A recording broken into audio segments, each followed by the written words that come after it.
আসসালামু আলাইকুম, welcome to FS cooking corner. আজকে আমি আপনাদেরকে দেখাবো কীভাবে বাচ্চাদের উপযোগী রান্না করতে হয়। তো তার জন্য যা লাগবে আজকে আমি নিয়ে নিয়েছি এখানে পাঙ্গাস মাছ, আর সেটাকে আমি রান্না করব বাচ্চাদের উপযোগী করে। প্রথমে আমি মাছগুলো ভেজে নিয়েছি এবং তারপর কড়াইয়ে একে একে রসুন, পেঁয়াজ, লবণ দিয়ে পেঁয়াজগুলো ভালো করে ভেজে নিচ্ছি। লবণ অল্প পরিমাণে দিতে হবে এবং সাথে হলুদ গুঁড়ো, হালকা ধনে গুঁড়ো এবং সামান্য মরিচ গুঁড়ো দিচ্ছি। যেহেতু এটা বাচ্চারা খাবে তাই আমি সব কিছু অল্প অল্প পরিমাণে দিচ্ছি। তো সেগুলো দিয়ে আমি আবার ভালো করে নেড়ে ছেড়ে নেব এবং পেঁয়াজগুলোকে ভালো করে ভাজা ভাজা করে নেব।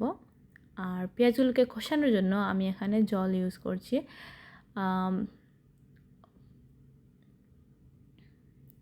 তো আমার পেঁয়াজগুলো অলমোস্ট হয়ে গেছে। আমি একটু ভেঙে নিয়েছি এবং মশলাকে ভালো করে কষিয়ে ধীরে ধীরে মাছগুলোকে দিয়ে দেব।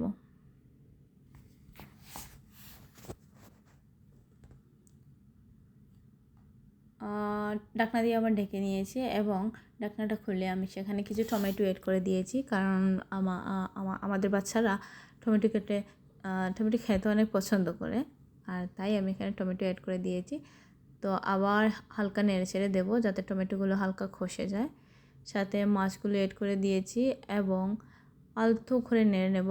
এখানে আমার মাছগুলো অলমোস্ট ভেঙে গেছে।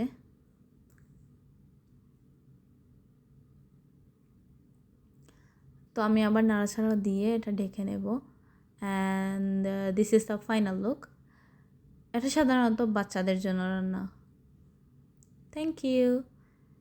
Watch my videos and please share, like and comments.